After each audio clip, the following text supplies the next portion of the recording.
Welcome to Burlap Teachers. Enjoy the video. In this video, I will explain how to get related records in Salesforce Flow. We'll dive into the fundamental technique for pulling in data that's connected to your main record, ensuring your flows are powerful and data-rich. This method is crucial for building dynamic and responsive automation, allowing you to access all necessary information with precision and ease. We will focus on the single, most effective approach to achieve this.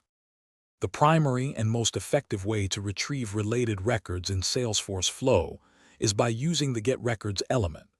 This powerful tool allows you to query any standard or custom object. You'll configure it to find records where a specific lookup or master detail field matches the ID of your current or primary record.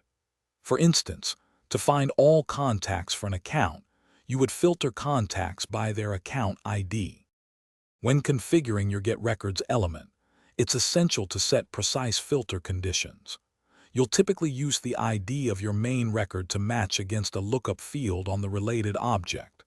For example, if you have an account ID, you'd filter contacts where account ID equals your account ID. You can then choose to store just the first record found or all records in a collection variable for further processing. For optimal performance and reliability, always implement best practices when getting related records.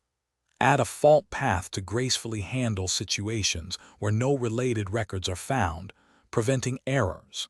If you only need one record, retrieve just the first one.